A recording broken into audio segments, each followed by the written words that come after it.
With this movie, I legitimately do not know how to avoid spoilers because the problems with the story really do ruin what was already not a good experience. So if you plan on seeing this and don't want it to be spoiled, this is your warning. Oh, there also won't be any footage in this video due to copyright. Okay, now that the people that want to see this film are gone, let me tell you about this terrible Flash movie. I saw it the other night with some friends of mine who invited me to go see it with them.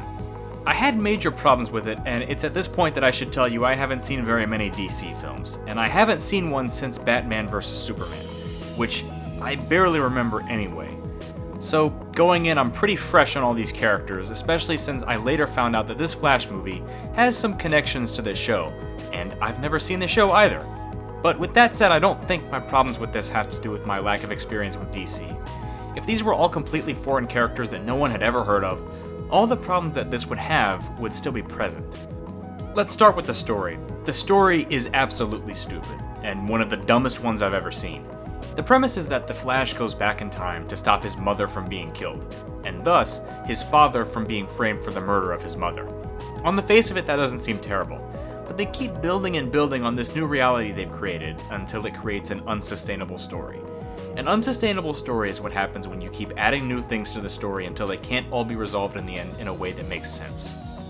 That is exactly what this story is. It's not even really a Flash movie. It's a Justice League movie called Flash, and that's an important distinction to make. Flash can't stand alone on his own in this movie, and that's a criticism I've seen other people have about the recent DC movies, is that it feels like they're all interconnected like episodes of a TV show instead of being standalone movies. If you plan on watching every single DC movie, that could work, but when one singular movie is bad, it messes the whole thing up. You have this weird alternate universe Batman played by Michael Keaton, and you have this Kryptonian girl who tries to kill General Zod, and you have Alfred and Wonder Woman who make small appearances in the beginning of the movie. The Flash doesn't even seem like the focus of his own movie, and I think on the part of the production crew that was intentional. The Flash is kind of a popular character, but it seems like the production crew didn't have faith in that character alone to carry his own movie. This is as much a Batman movie as it is a Flash movie, and while on the face of it that's not the worst thing ever, it certainly does feel like false advertising. Going back to the Kryptonian girl in the movie, supposedly she was related to Superman, who was killed as an infant in the new timeline. And the real stupidity comes from the fact that the new timeline version of the Flash cannot save the Kryptonian girl in any timeline, no matter how many times he travels back in time. She always dies in every single one of them. This consequently implies that Flash's mother has to be murdered in order for Earth's population to not be wiped out. The movie is basically telling us that the Flash has to suck it up and accept that his mother gets murdered so humanity doesn't go through a genocide. And they don't deal with that with any tact at all. Instead of showing how those conclusions logically lead to each other, the movie just basically says, yep, this is how it has to be, just because. They go the route of trying to establish this multiverse within the film, and because they do this, it's already confusing. But it's clear that their idea of infinite universes does not coincide with a traditional view of how something like that is supposed to work. Every possibility is contained within the set of universes by definition of infinity, meaning that there should be a reality where Barry's mom doesn't die and General Zod doesn't kill all of humanity. It is a shame.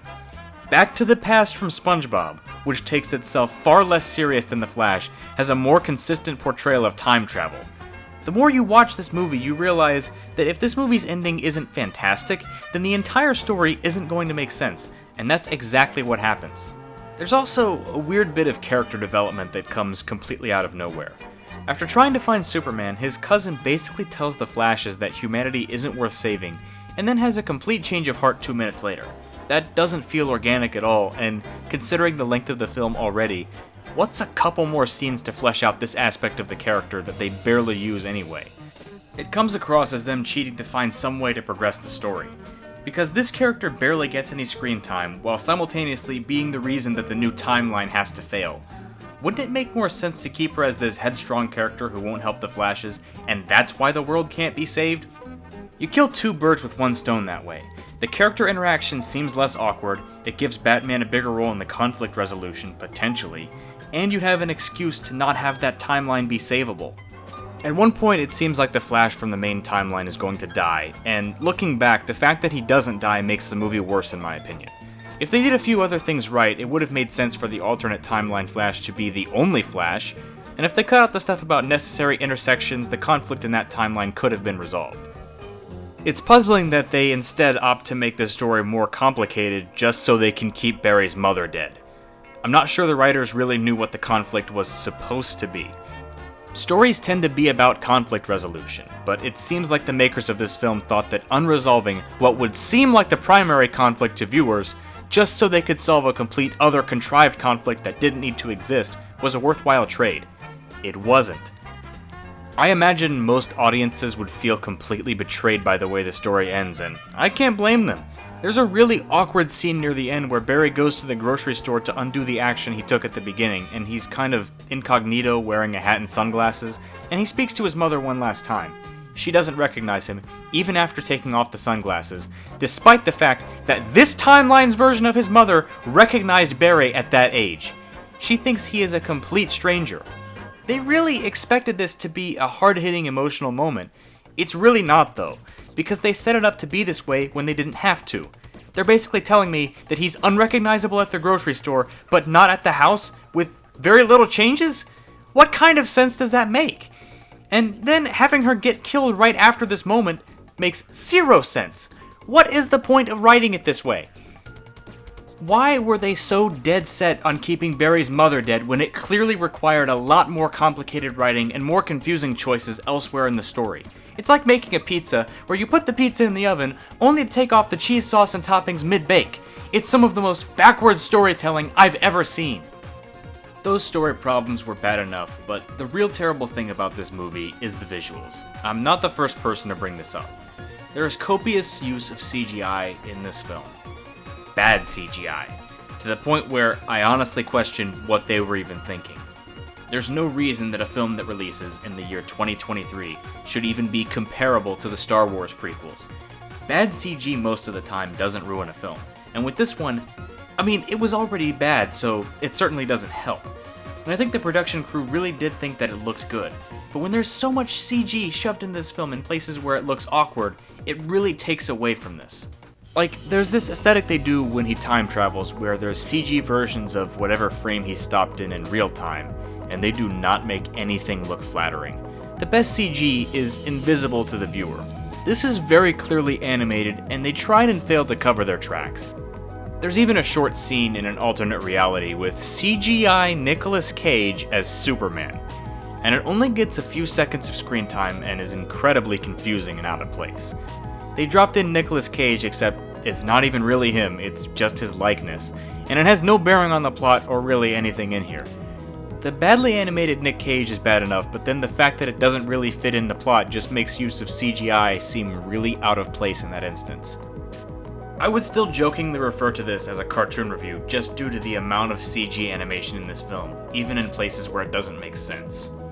The movie is constantly filled with moments where it doesn't make sense though, even in context, just so they can support a greater narrative, and it's just off-putting. I probably won't see any other DC films due to the experience I had watching this one. I felt very disappointed in this. My friends who saw this with me are much more into DC, and to be honest, movies in general. And they were excited to see this, so I was expecting it to be a lot better because I trust their opinions. I think the quality of Flash in general is indicative of a reason why I'm a lot more skeptical of modern movies in general.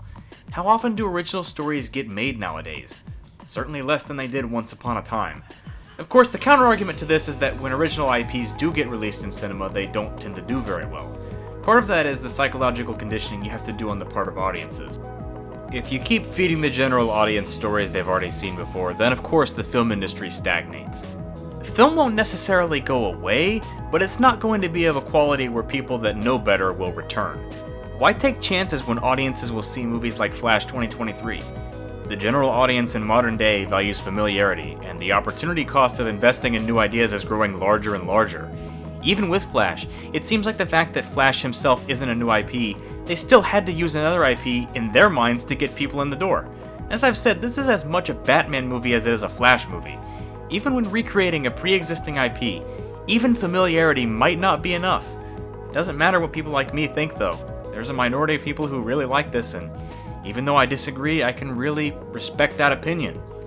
To me though, it was just a flash in the pan. I'll see myself out. Have a good one, guys.